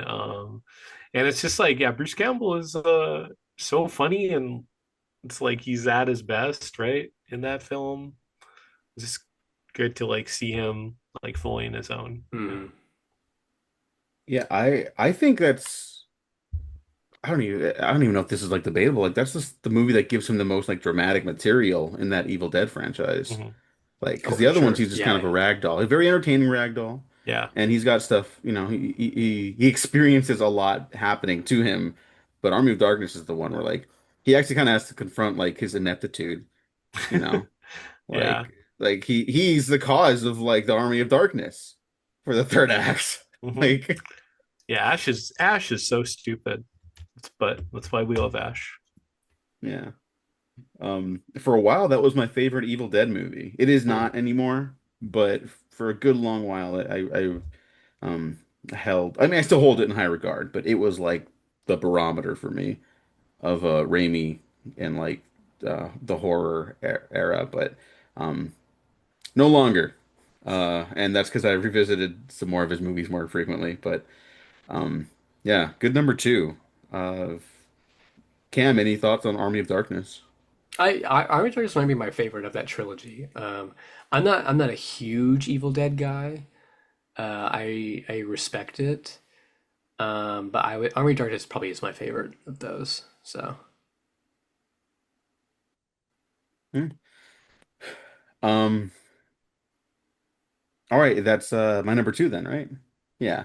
So my number two is also an Evil Dead film, but it's Evil Dead 2. I think Evil Dead 2 is the most fun like haunted house horror experience. Like it feels like you're going to like either a Halloween party Mm. or like Universal Horror Nights or something like that, you know? Like it's kind of like it's all killer, no filler. Like the way that movie moves, like, you know, you could argue maybe like the first 10 minutes are just like sort of obligatory because of the whole rights issue stuff that Yeah. went on between that first movie and Evil Dead 2. But even that is like it's plugging along. You're not dilly-dallying. You're not wasting a second. It's like what is it? It's 84 minutes with credits. Hmm. That movie has no time to fucking bullshit you. And it starts like the first Evil Dead, obviously, uh, guy, girl in a cabin, less of a surrounding cast at the start of the film. Obviously, the cast goes up and then dwindles rapidly, and then by the end, you're in fucking medieval times. And also, the trees are attacking the house, and there's no awkward, aged horribly assault scene with the trees in Yeah. the woods, Oh, Yeah. which is a awkward. What, benefit what a to the good second word for film. it. Awkward. Yeah. Well, he said, Bad yeah, taste, in bad yeah. taste. He says he regrets it. So I should have taken my there's, mom to Yeah, yeah, to of that one, course. yeah. and then turned in the middle of that scene and went, "Isn't this awkward, Mom?"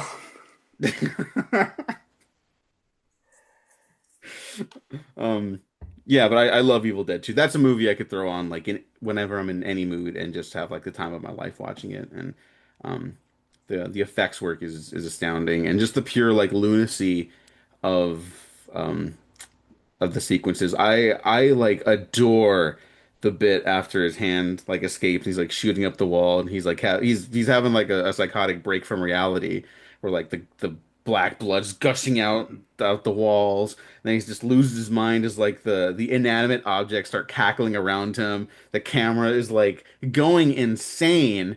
And then Mm. like the lamp is like kind of bobbing as it's laughing, and he's matching the laughter, and is like he starts bobbing with it, and then he stops, and the lamp stops, and they're like, "Oh!" Like it's just like, how do you get there? How like what goes on in the mind of a person that's like, yeah, let me make that movie, and It's not only is it going to be well received, it's going to be known as one of the greatest horror movies ever made. it's kind of the ideal for a director to be able to essentially just, I mean, it's the same thing with Michael Mann and Heat, to be able to remake the thing that you wanted to kind of make the first time with more money and more time and to basically get to do what you want. And I think obviously he's so proud of Evil Dead 1. But Evil Dead 2 very much is like, let's do it again the way I really wish I could have done it, like to a Hmm. T. Um, he very much feels like a director who loves playing in the playgrounds that he's created, which is why I think if we move on, like Spider-Man 2 is my favorite. Spider-Man 2, I could go on Yeah. for days. I think it's one of the best American movies made in the past 30 years. Um, in part because I think one of the masterstrokes of that film, and I don't know whose idea it was to bring him on, but I think Alvin Sargent as the writer for Spider-Man 2 is such an insane and Oh, brilliant I choice. think I want to say it was the producer. I don't want to mispronounce her name, but she's the one that passed away, Laura Zinskin. Well, genius move on her Oh, part, Yeah. if that was her call, because Alvin Sargent understood. You know, the masterstroke of Alvin Sargent, who wrote Ordinary People. Ordinary People, which Yeah. is a very like emotionally intelligent movie, is that it was kind of like we needed to bring somebody who could really bring home um, the romantic humanity of Spider-Man 2, knowing that Sam Raimi was going to cover all the comic book stuff and also Mhm. be in love with the romance as well. I talked, I'm going to go on a little bit of a rant here. I apologize for going late, but No, you're good. no, You're no. I was worried about your time. no, I'm no, no, I'm good. fine. Don't worry about me.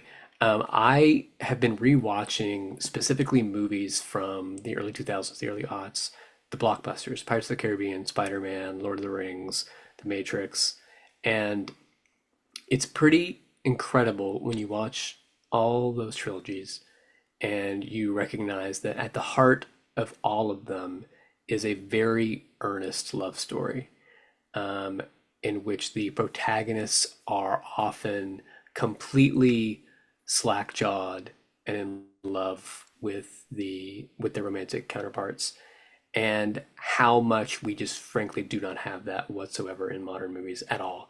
And there's obvious incredible parallels in the Matrix trilogy and Pirates of the Caribbean and Spider-Man and Lord of the Rings, in the sense of like where their directors came from, coming from horror, and like getting to work with these like massive, and also getting to spend a shit ton of money, like the most money you ever put on screen, basically, with those films, and how they all like none of them forgot the human elements of it, and I just feel like now. I don't want this to turn into a conversation about how like they don't make them like they used to, because Yeah. that's a conversation you can have every decade.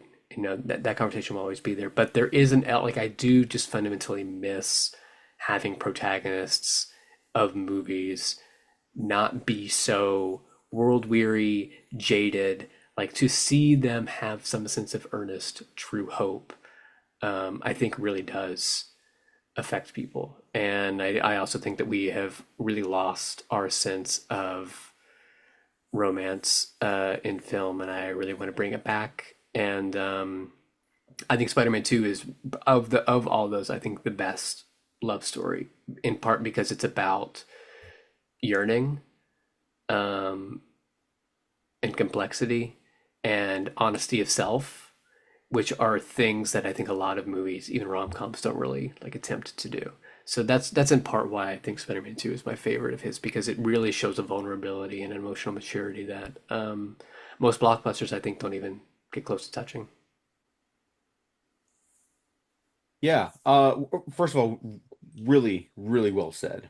I'm glad you brought up the Alvin Sargent thing. I just have to say, is Spider-Man 2 just our number one choice across the board? Yeah, it was mine. Yeah. Yeah, yeah, okay, I figured. Yeah. Okay, we could just ping pong around a little bit again then. But yeah, Gene, go ahead. Let's just go into it because yeah, it's obviously it was Spider-Man 2. But let's talk Yeah. about why.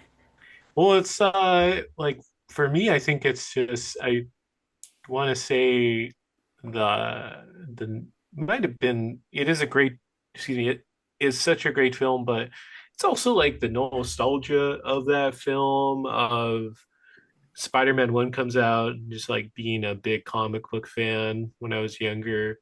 And then you see the first one, you're really hooked, you love it. And then the second one comes and just all I guess, the anticipation of it during the summer it came out, seeing some of the posters, you're seeing like Alfred Molina's Doctor Octopus. It just really has like such a special place in your mind of like where you were when you saw that, how you felt, um, playing like the tie-in video game, things like that. And yeah, I don't know what else is there to say about Spider-Man 2. It's just such a well-made film. Like you were saying, Cameron, is so human too. Like just seeing like Spider-Man almost he almost has like an Indiana Jones sort of feel to him where he just keeps getting beat up that whole movie, Hmm. right? There's the scene that always gets me, the scene that always is what is a masterpiece to me is within the first 10 minutes, and it's the scene where he forgets that it's his birthday, Yeah. and Rosemary Harris tries to give him $20 even though she can't afford to, and she like breaks down crying saying, please take this money from me. And I'm Yeah. like, you if you put a gun to Kevin Feige's head, he would be like, we're never putting that kind of scene in a Marvel movie, in an Yeah. MCU movie. Like it's just a scene that just does it can't exist in those kind of films because it deals with such a horrific, terrible thing of like the older generation. They're getting older, and they still in so many ways want to help. And I don't know, it's yeah, Mm, it's a scene that moves me to tears basically every time I watch it. so good.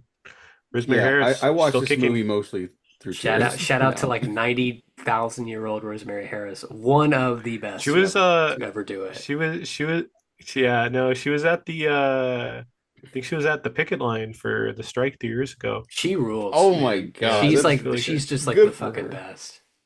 She is 99 years old, by the She's way. 99, yeah. She's gonna make it to If she 100. We can do Maybe it. fucking not. We can get her there. I will yeah. happily trade a life or a year off my life to give it to her if it helps. Yeah. Hope so. I did not know that she was that up there. Yeah, Yeah. obviously. And then her stuff with like the Aunt May stuff is just so it's so heartbreaking, but it's also so healing. Like not even just the implication that like maybe she probably does know that Peter's Spider-Man and she accepts him anyways, but Mhm. it's just that the understanding of these characters are getting older and these people are getting older, and as you get older in life, like you have stuff you want to do, you have these goals and dreams and aspirations, and Hmm. life doesn't always work out that way. And What? I think what this movie offers, it's the whole like it's not a gift, it's a privilege, not a gift, right? That's Mm. the Doctor Octopus thing. Yep. That just because he believes in it doesn't mean like it's the right thing to do, and he has to let that go, even though it's cost him so much already. Like that's kind of pretty profound, you know? It's yeah. It's not an antagonist being like, oh, like they have a point in all this. It's a human relatable conflict that Hmm. most people have in life. And what is Aunt May's, arc as well? Aunt May's arc in that movie is literally accepting that somebody she loves is responsible for the absence in her life, which is, you know, maybe not something everybody can relate to, but it's the kind of dramatic depth that you're just not really getting in a lot of pop blockbusters these days of Mm. a woman who's confronted with the protagonist of the story and saying, you know, I you are responsible for so much of my pain, and yet I will still be a mentor. I will still be there because, I recognize that you are not necessarily at fault for it in the way that you think you are. And I also recognize that you carry the shame and the pain to a greater degree than maybe I ever could. And it's just that's the Alvin Sargent magic, baby, is that it's that little touch of humanity there. So Yeah. Yeah. No, he was great. Great screenwriter. I was gonna say, I want to say he was married to the producer that oh brought him really? I Oh, on. didn't know that. really? I did not know that. I want to say you have to fact check it, but I'm like 90% sure. Hmm. Yes, you are correct. They were married from Oh, okay. 2010 to So 2011. so it's after the movie? Yeah, so I'm 2010 to assuming they 2011? started dating. They started seeing So each they started other. dating when he was like 75? Yeah, she passed away Well, in 2011. yeah. So That's why yeah, they. I think they got married because of that. Gotcha. Okay, Yeah. okay, okay. Hmm. Yeah, Good for which good is for them. yeah, Yeah. Did she did she that's I a want, get shame. him hired on that movie so she could tap Alvin Sargent? I mean, hey, you maybe. see his Good for Wikipedia you. Oh my picture? goodness, man. Hello. Yeah. Well, I want to say she brought him on to Amazing Spider-Man too, as well. Oh yeah. But to be Well, fair, I think a that's lot of people were brought onto that I movie. mean, Amazing Yeah. Spider-Man Yeah. has an interesting history because so much of what's sort of there was sort of pulled over from other drafts of what would have been that Spider-Man that that 4. script is such a hodgepodge of Yeah. development ideas. It's kind of probably hard to isolate what actually was worked on for that specific iteration of the movie versus what were past ideas. Yeah.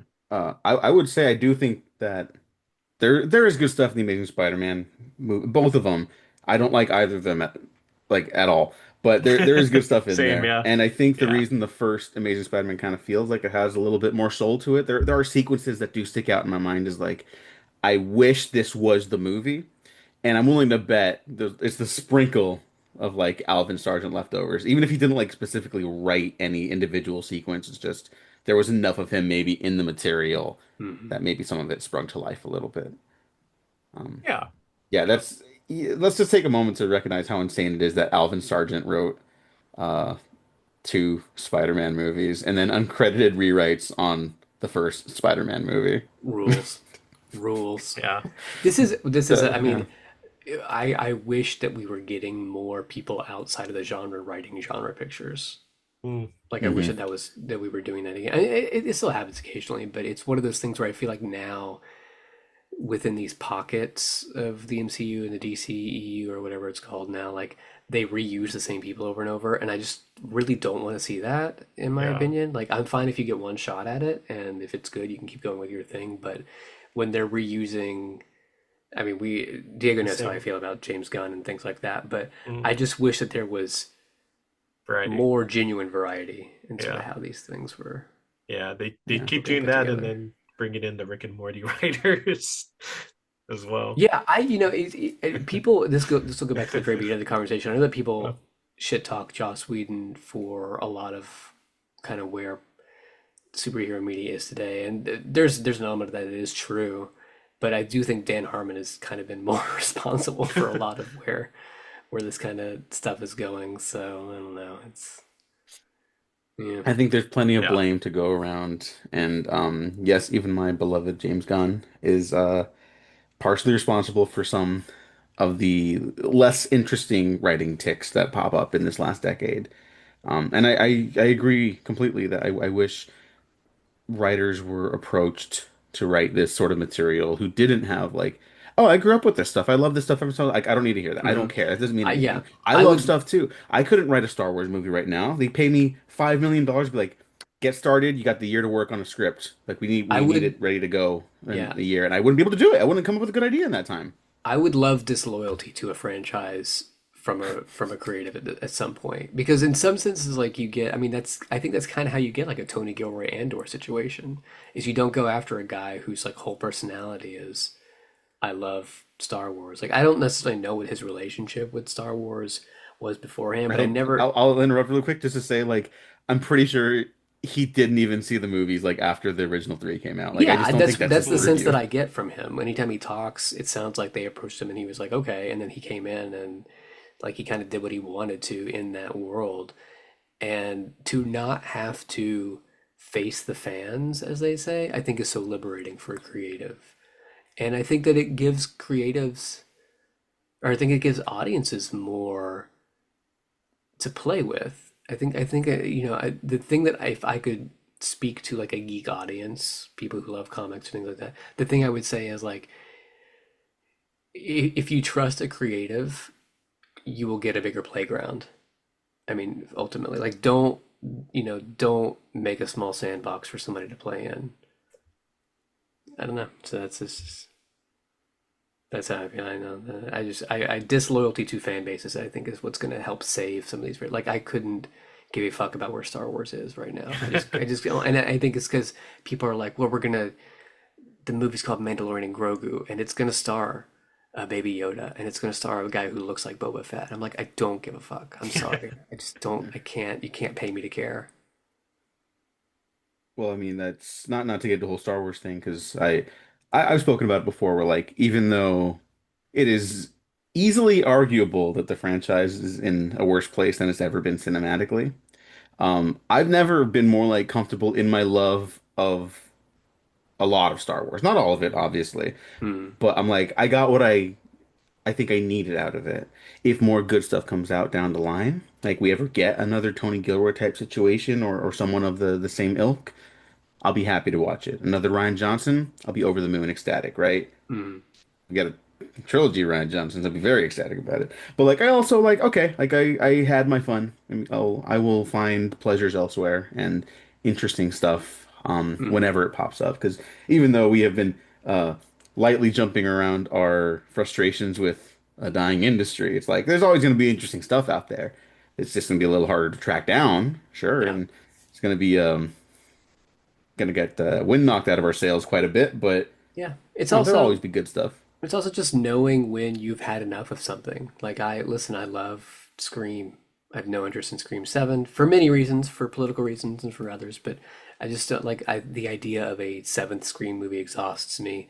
I grew up loving Daredevil, being obsessed with Daredevil. I have not watched the Disney Plus versions. The idea of They're good. watching more Daredevil right now, I'm just like, I can't, you can't pay me to be, I feel the same way about superhero movies in general. I feel the same about like Game of Thrones. It's not even that I'm really sitting there being like, well, it can't be good. To some degree, I think that it could be quite good. I mean, you can hire talented people to make something really great. To me, I just can't have my entire media diet be consistent of the same like four things over and over and over again. I just don't have it in me. I'm getting older, getting I'm gonna hit my mid 30s soon, which maybe to some people isn't that old, but like you only have the time in your head, and I don't want to spend the time in my head watching this stuff over and over and over and over again and feeling like I'm not really developing or even really enjoy like I'm always critiquing it compared to the old stuff, and I don't want to be doing that. So I mean, to to bring it all home. I mean, that's kind of why, again, something like Send Help feels so refreshing. You know, it's like Yeah, we love our boy, 1000%. we love Sam Raimi, but like, hey, this is all new material, and we don't know where he's taking the material as we're watching it. You know, it's exciting, it's refreshing. Our mom loved it. A lot of people loved it. Most Mhm. people seem to really love it. I think it was a pretty like it was a small hit at least. It's doing pretty well. Yeah, from what I Yeah. understand. So, Yeah, and I mean the fact that it popped up and like when I asked people like, "Oh, what are your top three Sam Raimis?" Like the fact that it popped up at all is kind of amazing, frankly. hmm Also, shout out BC Wallen because they released a monograph book on Steve Steve Jobs, Jobs. the Danny Boyle Yes, feature. I'm gonna also be Um, ordering it. yes, I need to order it. I need to read it. Mutual friend of ours, Devin Scott, has a piece in the book as well Oh, does in the I didn't know monograph. that. I didn't So. know Devin did. Yeah, Yeah, I yeah, will definitely yeah. be okay. Naturally about the Of cinematography. Devin course, I will Scott is an definitely be getting excellent that. cinematographer and colorist. hmm So, go check. I'm gonna put a link down that below. It's not related to anything Sam Raimi, but I like BC a lot, and I need to check that out myself. And I've heard very good things about it. So, um, yeah. Any other final thoughts on Sam Raimi before we head out for the night, Cameron? I'd kiss him on the mouth if you let me. Yeah, yeah. You know what? Same. Well, I don't like that because you won't let me kiss you on the mouth. So it's We've talked about this. It's not we happening. I'm have sorry. we've had Sexual slow, tension here. gentle. Yeah, it's You fine. cut it with It's a knife. Yeah, everyone says like oh man, I wish you had that sexual tension with more people in life and stuff. No, you don't want that because then you get into awkward conversations like this with your friends over a podcast. It's only Gene, Oh, break the awkward if you're sexual tension. What do you got uncomfortable. going on? Any plugs? Anything else you want to mention? no, I don't think so. No, they got yeah, I don't think I have anything to promote right now, but yeah, any final thoughts on Send Help? It's good. And then best $60 spent taking that photo with Sam Raimi. So Mhm. Oh, I have one more thing I forgot to mention. So this the stinky man in front of us was also the most oh reactive in our audience. yeah, he was You, our friend, and super I kept like looking over at each other every time we reacted because this is a positive. He was very entertaining, yeah, just he like the just movie smelled. itself was.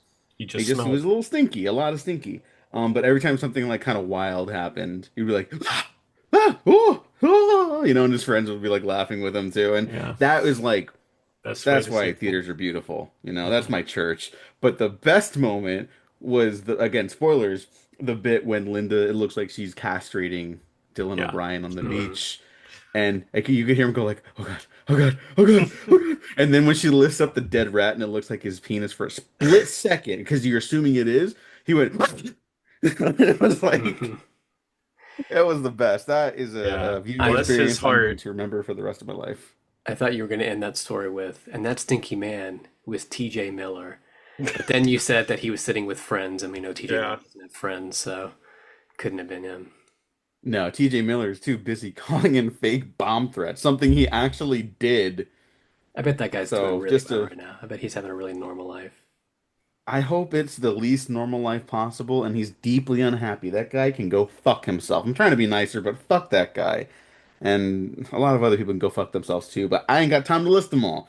People that cannot go fuck themselves are our beloved Sam Raimi and our great guest Cameron Carpenter. Cameron, people can find you on Blue Sky. Can they find you They can, but anywhere they else these days? shouldn't. No, I'm not. I'm trying not to be. Don't follow me. Listen. If you're out there, this is my advice to you. Get away from the internet, people, for a while. Follow who you need to, but take a little break. Go outside, kiss a stranger. Don't get anywhere near me on the internet. I don't want to see any of you people following me on the internet. I've become a recluse. My brain is healthier for it. I am on Blue Sky. I'm not going to give out my Blue Sky. I don't want more people following me. Okay, But so you don't want me to put it in the links. you guys, I really don't care. What I will say is I'm not living my life socially online in the ways that I used to. I used to love Twitter, and I won't say anything negative about that Twitter community because I actually think it was really wonderful, and it brought me to wonderful people like you fellas. Oh, thank you. I think I'm just trying to transition a little bit more outside of. I want more normie experiences in a Mm, certain sense. So that's what I'm going for. understandable, completely. Well, thank you so much for coming on. We definitely will have you back on, if not in a couple months, for sure this year, because we got. I think we all have a lot of grievances to air out with movies in Oh the boy, I industry, or could tell. mostly the Oh, yeah. industry. I could tell you some stories, Diego. I've been in pitching rooms the past few months with executives, and it is bleak out there. I will say, well, I don't know if I can make this. Isn't really an announcement, but one of my projects that I'm currently working on is I'm trying to get a movie together with Dylan Baker. So who's a Sam Raimi Is Kirk Sam Raimi Connors. guy. Um, yeah. and Is that maybe something I heard about over Well, Halloween? so there's actually two projects. So there is a project that I'm doing that has a director and it has a well-known horror producer. I won't name drop yet. That movie is partially financed, and we do have Dylan and his amazing wife Becky Baker, who's also a Raimi actor. She was the wife in Simple Plan who gets shotgunned across the room. She's the best. Love her. They're both attached to it. We're currently out to our cast leads for it. So fingers crossed that we'll land them. And then I have another movie which I'm trying to make my directorial debut. That Dylan has essentially agreed to be the lead of. So we were currently in the process of getting some other stuff going, but it's still a ways away. But I'm excited for it, and hopefully within the next few months I'll have bigger and better news. So Yeah. Well, sending you Well, some congratulations. good wishes. Yeah. thank you, folks. Thank Yeah, you. nothing but the best for you, my friend. Love you. I'll be texting you after this. I'm gonna probably be in your neighborhood this week at some point. I'm gonna see if you're free from work. Maybe we can Yeah, yeah, grab yeah. Hit me up. coffee I'll or let you know what days I'm sushi or open. something. Yeah, yeah. Thank you so much for coming on, Gene. Thank you again for co-hosting with me. I love these, my friend. We got some other stuff coming out. I know we're planning out the rest of the year too, so you got to make sure to put Cameron on the docket. Link down to Gene and I stuff below. We don't need to break down all the stuff we got going on. Besides the retrospectives, which are wrapping up our failed superhero blockbusters. So sorry, Cameron. I know you. It's not your I mean, bag I right listen now, to him. I fam. Yeah. listen to every episode. Oh, thank you. I appreciate that. We will have Matt is more correct palatable about stuff soon. Matt's correct about Superman, but I won't Oh, get into that. I know. I still like that movie.